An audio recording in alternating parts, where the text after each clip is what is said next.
రేపు శనివారం అలానే కాకుండా మనకు మార్చి 1 ఈ తిథి రోజున మర్చిపోకుండా ఒక గ్లాస్ పసుపు నీళ్ళతో ఇలా చేయండి. విసుడి తిరిగిపోయి మీరు పట్టిందల్లా బంగారం అవుతుంది. ఈ నెలంతా కూడా మీకు బాగా కలిసి రావడంతో పాటు మీకు అద్భుతమైన ఫలితాలు ఉంటాయని చెప్పొచ్చు. అలానే కాకుండా ఎన్నో రకాల సమస్యల నుంచి, కష్టాల నుంచి మీరు బయటపడతారు.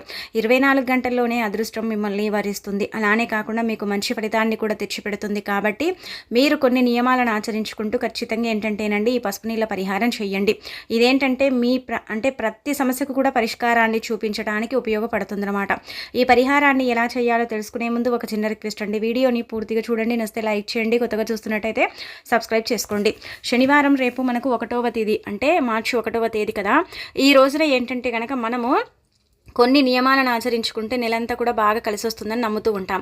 అలానే కాకుండా ప్రత్యేకించి కొంతమంది అంటే 1వ తారీఖు గుడికి వెళ్ళటం, అలానే కాకుండా అంటే దాన ధర్మాలు చేయటం, ఆవుకు ఆహారం పెట్టడం ఇలాంటివి చేస్తూ ఉంటారు. అలాంటివి ఆచరించినప్పటికీ కూడా ఈ పసుపు నీళ్ళ పరిహారం సాయంత్రం సంధ్యా సమయంలో చేసుకోండి. వెంకటేశ్వర స్వామి యొక్క అనుగ్రహం కలిగి ఆయన యొక్క అనుగ్రహంతో మీ సుడి తిరిగిపోతుందన్నమాట. మీరు దేనికోసం అయితే చేస్తున్నారో ఆ సమస్య నుంచి కావచ్చు, కష్టం నుంచి కావచ్చు మీరు బయటపడతారు. అందుకే మీరు ఏం చేయండి అంటే కనుకనండి రేపు శనివారం తిథి రోజున మర్చిపోకుండా ఉదయాన్నే లేచి శుచిగా స్నాన కార్యక్రమాలు చేసుకోండి. శనివారం వెంకటేశ్వర స్వామికి అంకితం చేయబడుతుంది. అలానే ఆంజనేయ స్వామిని కూడా మనం పూజిస్తాం. అలానే శనివారం రోజున వెంకటేశ్వర స్వామిని పూజించేవారు, ఆంజనేయ స్వామిని పూజించేవారు ఉదయాన్నే లేచి ఇంటిని వాకిలిని శుభ్రం చేసుకోవాలి.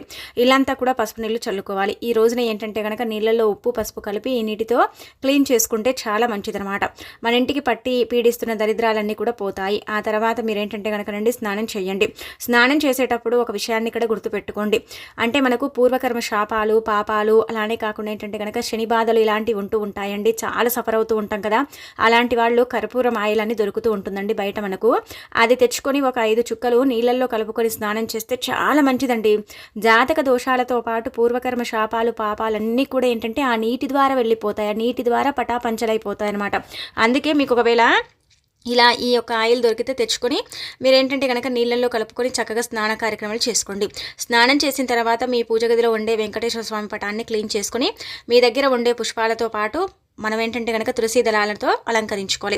అలంకరించిన తర్వాత పిండి దీపం కానీ నార్మల్ దీపం కానీ పెట్టుకోండి, మీ ఇష్టం అది. ఇంకా ఏ దీపం పెట్టినా పర్వాలేదనమాట. దీపం పెట్టేసుకుంటే సరిపోతుంది. దీపం నేల మీద కాకుండా ఆకు మీద పెడితే చాలా మంచిదనమాట. దీపం పెట్టిన తర్వాత చిన్న బెల్లం ముక్క, పంచదార, అరటిపండు ఏది ఉంటే అది నైవేద్యం పెట్టి పచ్చకర్పూరంతో హారతిచ్చి సంకల్పం చెప్పుకొని నెలంతా కూడా బాగా కలిసి రావాలి, ఎలాంటి ఇబ్బంది ఉండకూడదు అనేసి సంకల్పం చెప్పేసుకోండి, సరిపోతుంది. వెంకటేశ్వర స్వామి యొక్క అనుగ్రహం కలిగి నెలంతా కూడా మీరు పట్టిందల్లా బంగారంలాగా మారుతుంది. అద్భుతం జరుగుతుంది. పోయిన నెల మాకు బాగాలేదండి, బాగా కలిసి రాలేదండి, చాలా ఇబ్బందులు పడ్డామండి, మేము ఏం చేయాలో మాకు అర్థం కావట్లేదు అనుకుంటారు కదా. అలాంటి వాళ్ళ పరంగా ఏంటంటే కనుకనండి ఈ నెల బాగా అనుకూలించడానికి, బాగా కలిసి రావడానికి, ఇబ్బంది అనేది లేకుండా ఉండటానికి, ఉపయోగపడటానికి ఈ పరిహారం మనకు అనుకూలిస్తుంది. మనకే కొన్నిసార్లు ఏంటంటే కనుక దరిద్రాలు పట్టి పీడిస్తాయి. అంటే అనేక రకాల సమస్యలు వస్తూ ఉంటాయి. పోయిన నెలలో మాకు పెద్దగా అనుకూలించలే. ఆ నెలంతా కూడా మేమైతే చాలా కష్టాలు పడ్డామండి. నెల చివరిలో, నెల మధ్యలో, అంటే మొదట్లోనే మాకు చాలా కష్టాలు వస్తూ ఉంటాయి, ఎందుకు అర్థం కాదనుకుంటారు కదా. అలాంటి వాళ్ళ పరంగా ఏంటంటే కనుక ఈ నీళ్ళ పరిహారం ఉపయోగపడుతుంది. సంపాదనను పెంచుకోవడానికి, సంపాదన మనకు అంటే చక్కగా సిద్ధింపబడేలాగా చేసుకోవడానికి ఈ పసుపు నీళ్ళ పరిహారం ఉపయోగపడుతుంది. మనము బాగా సంపాదించుకున్నాం అనుకోండి, కొంతమంది ఏంటంటే కనుక మనకు దిష్టి పెడుతూ ఉంటారు. మన ఎదుగుదలను చూసి ఏంటంటే కొంతమంది ఓర్వలేకపోతూ ఉంటారు. అలా దిష్టి దోషాల వల్ల కూడా మనం సఫర్ అవుతూ ఉంటాం. మన సంపాదన తగ్గిపోతూ ఉంటుంది. రోజు రోజుకి ఏంటంటే సంపాదన పడిపోతూ ఉంటుంది. వ్యాపారం ఒకవేళ చేస్తున్నట్టయితే ఆ వ్యాపారం కూడా ఏంటంటే కనుక చాలా నష్టాల్లో నడుస్తూ ఉంటుంది కదండి. అలా కాకుండా ఏంటంటే మీకు చక్కగా మీ వ్యాపారం బాగా సాగుతూ మీరు చేసే పనులన్నీ కూడా కంప్లీట్ చేసుకోవడానికి, మీకు అదృష్టం వరించడానికి, దైవానుగ్రహం కలగటానికి, నెలంతా కూడా మీకు చక్కగా యోగించడానికి, ఎలాంటి ఇబ్బంది అనేది లేకుండా చేసుకోవటానికి ఈ నీళ్ళ పరిహారం అనేది ఉపయోగపడుతుంది. అదేనండి పసుపు నీళ్ళ పరిహారం. పసుపు గురించి మనం ప్రత్యేకించి చెప్పుకోవాల్సిన అవసరమే లేదండి. పసుపు మంగళకరమైనది, శుభకరమైనది, శుభాలను సూచిస్తుంది, అశుభాలను దూరం చేస్తుంది. అలానే కాకుండా మంచి ఫలితాలను ఇస్తుంది. పసుపు చాలా వరకు కూడా శక్తివంతమైనదిగా పరిగణిస్తారు. పసుపుతో ఏది చేసుకున్నా కానీ బాగా కలిసి వస్తుందని నమ్ముతూ ఉంటారు. కాబట్టి మీరు పసుపుతో ఇప్పుడు మనం చెప్పుకోబోయే విధంగా ఈ పరిహారం చేసుకోండి. అంటే పసుపు అంటే దీనికోసం మీరు ప్రత్యేకించి ఏం తెచ్చుకోకండి, కొని మీ ఇంట్లో ఉండేదే మీరు వాడేసుకోండి. అంటే మనం పూజ కోసం తెచ్చి పెట్టుకున్నది కావచ్చు, లేదంటే నార్మల్గా మన ఇంటి పసుపు డబ్బాలో పసుపు ఉంటుంది కదా, దానితో కూడా మీరు పరిహారం చేసుకోవచ్చు అనమాట. కానీ మీరు ఎంత నమ్మకంతో చేసుకుంటారో అంత మంచి ఫలితం వస్తుందండి. అంత బాగా మీకు ఏంటంటే యోగిస్తుంది. ముఖ్యంగా ఏంటంటే ఈ పరిహారం అండి గుర్తుపెట్టుకోండి, మీరు అంటే గాజు గ్లాసుతో పరిహారం చేస్తే 24 గంటల్లోనే అదృష్టం అనేది వరించడంతో పాటు మీకు చక్కగా కలిసి రావడంతో పాటు ఏంటంటే కనుక మంచి జరుగుతుందన్నమాట. అభివృద్ధి ఉంటుంది. అలానే కాకుండా ఏంటంటే చాలా చక్కగా రాణించగలుగుతారు. డిప్రెషన్ కావచ్చు, బాధ కావచ్చు, కష్టం నష్టం ఇవన్నీ కూడా తొలగించుకోవడానికి ఉపయోగపడే పరిహారం ఈ పరిహారం. ఖచ్చితంగా ఏంటంటే కనుక ఇలా గాజు గ్లాస్ని తీసుకోండి. అందులో నిండుగా కాకుండా కొంచెం ఇక్కడ చూపించే విధంగా తక్కువగా నీళ్లు పోసుకోండి. పోసేసిన తర్వాత ఒక స్పూన్ అంత పసుపుని పోయండి. పోసిన తర్వాత కలపండి. ఆ నీళ్ళల్లో ఈ పసుపు కలిసిపోవాలన్నమాట. మొత్తం కూడా కలిసిపోవాలండి. అలా కలిసిపోయిన తర్వాత అందులో ఏంటంటే కనుక ఒక గుప్పెడంతా రాళ్ళ ఉప్పు పోయండి. ఆ తర్వాత అర స్పూన్ అంతా పసుపు పోయండి. మళ్ళీ కుంకుమ పోసుకోండి. అంటే మీరు ఇక్కడ ఒక విషయం గుర్తుపెట్టుకోండి, నీళ్ళల్లో మనము అంటే పసుపు వేస్తాం కదా, వేసినప్పటికి కూడా అర స్పూన్ అంత కుంకుమ, అర స్పూన్ అంత పసుపు, ఒక స్పూన్ అంత రాళ్ళ ఉప్పు, ఆ తర్వాత ఈ పసుపు ఆవాలు ఒకవేళ మీ దగ్గర అందుబాటులో లేకపోతే అందులో ఏంటంటే కనుక మెంతులు ఉంటాయి కదండి, మెంతులు అంతే మనకు ఫలితాలను ఇస్తాయి కాబట్టి మెంతులు కూడా తీసుకోవచ్చు. కాకపోతే ఈ పసుపు ఆవాలు అనేవి ఏంటంటే కనుక మనకుండే ఇబ్బందిని తొలగిస్తాయి. మన సమస్య ఏదైతే ఉంటుందో దాన్ని తొలగించి మనకు అదృష్టాన్ని తెచ్చిపెడతాయి. చక్కటి ఐశ్వర్యంతో పాటు దైవానుగ్రహాన్ని కలిగించడానికి ఈ పసుపు ఆవాలు ఉపయోగపడతాయి. పసుపు ఆవాలంటే లక్ష్మీదేవికి చాలా ఇష్టం అండి. అందుకే చాలా మంది కూడా ఏంటంటే పసుపు ఆవాలను తెచ్చుకొని మూట కట్టి పూజ గదిలో పెట్టుకుంటూ ఉంటారు. చాలా మంది కూడా పసుపు ఆవాలను ఇంట్లో పెడతారండి. ధనం పెరుగుతుందని, అభివృద్ధి చెందుతుందని, అంటే ధనానికి సంబంధించిన సమస్య తొలగిపోతుందని, చక్కగా కలిసి వస్తుందని, మంచి ఫలితాలను చూడటానికి పసుపు ఆవాలు ఏంటంటే కనుక ఫలితాలను ఇస్తాయని నమ్ముతూ ఉంటారు. కాబట్టి కొంతమంది అండి అంటే మార్వాడీస్ కావచ్చు, కొంచెం కోటీశ్వరులాగా ఉండేవాళ్ళు కావచ్చు, అంటే నార్మల్ వాళ్ళు కూడా చేస్తారు, కానీ వీళ్ళైతే ఎక్కువగా ఆచరిస్తారని మనకు పరిహార శాస్త్రంలో చెప్పబడుతుంది అనమాట. ఇవి నార్మల్గా ఏంటంటే మనకు ఎక్కడైనా సరేనండి స్టోర్స్లో లభిస్తాయి. అంటే ఇప్పుడు మనకు సామాన్లు అమ్ముతారు కదా, అలాంటి ప్రదేశాలలో పూజా సామాన్లు అమ్మే దగ్గర కిరాణం షాపులు ఉంటాయి కదా, అక్కడ కూడా ఏంటంటే కనుక ఈ పసుపు ఆవాలు దొరుకుతాయి కాబట్టి తెచ్చుకోండి. లేకపోతే మెంతులు ఉంటాయి కదా, అవి ఒక అర స్పూన్ పోసుకోండి. పోసేసిన తర్వాత ఈ గ్లాసుని మీ చేతిలో పట్టుకోండి. మీ చేతిలో పట్టుకొని మీకుండే కష్టం కావచ్చు, సమస్య కావచ్చు, ఇబ్బంది కావచ్చు, ఏదైతే ఉంటుందో అది చెప్పుకోండి. మీరు ముందుగా ఏంటంటే కనుక మార్చి నెల బాగా కలిసి రావాలి, ఇబ్బంది ఉండకూడదు, మాకు మంచి జరగాలి, మంచి ఫలితాలు ఉండాలి అనేసి మీరు సంకల్పం చెప్పుకొని ఆ తర్వాత మీకుండే కష్టాల గురించి చెప్పుకోండి. అలా చెప్పేసుకున్న తర్వాత ఈ నీటిని అంటే 2 చేతుల్లో పట్టుకుంటాం కదా, గుర్తు పెట్టుకోండి. చేతితో పట్టుకున్నప్పుడు గాజు గ్లాసు అబ్జర్వ్ చేసుకుంటుంది, అంటే లాగేసుకుంటుంది. మనలో ఉండే కొన్ని కారాత్మక శక్తులు, మనకుండే దిష్టి దోషము, అలానే మన సమస్యకు పరిష్కారం, ఇవన్నీ కూడా ఆ గాజు గ్లాసే చూపుతుంది. అందులో ఉండే వస్తువులకు మన సంకల్పం చెప్పుతున్నాం కాబట్టి ఆ చెడంతా కూడా పోతుంది, మంచి జరుగుతుంది, అద్భుతమైన ఫలితాలు వస్తాయి, మన సుడి తిరిగిపోతుంది, మనకు అంతా అంటే మంచి విజయాలు కలిగే అవకాశాలు ఉంటాయి అని చెప్పొచ్చు. అందుకే ఇవన్నీ కూడా మీరు ఆ గాజు గ్లాసులో పోసేసిన తర్వాత చేతిలో పట్టుకుని సంకల్పం చెప్పి 2 సార్లు తల చుట్టూ తిప్పి దాన్ని తీసుకెళ్ళి మీరు మీ ఇష్టాన్ని బట్టి కాలువల్లో కానీ మీ ఇంటి సింకుల్లో కానీ పోసుకోవచ్చు. ఇంట్లో కూడా పోయొచ్చండి, ఏం కాదు. ఇలా పోసేసి ఏంటంటే ఆ గ్లాసుని కడిగేయండి. వీలుంటే కాలు చేతులు శుభ్రం చేసేసుకోండి. ఇక మీరేంటంటే కనుక చక్కగా ఈ పరిహారం సిద్ధింపబడేలాగా చేసుకోండి. ఇక్కడ గుర్తుపెట్టుకోండి, ఇవన్నీ కూడా మంగళకరమైనవి, శుభకరమైనవి. ఉప్పు నెగిటివ్ని తీసేస్తుంది, మంచిని తెచ్చిపెడుతుంది, లక్ష్మీదేవి అనుగ్రహాన్ని కలిగిస్తుంది. పసుపు ఆవాలు కూడా మనకు అలాగేనండి, చెడుని తీసేస్తాయి, మంచిని తెచ్చిపెడతాయి. అలానే కాకుండా దైవానుగ్రహాన్ని కలిగిస్తాయి, సంపాదన పెంచుతాయి, అభివృద్ధిని ఇస్తాయి.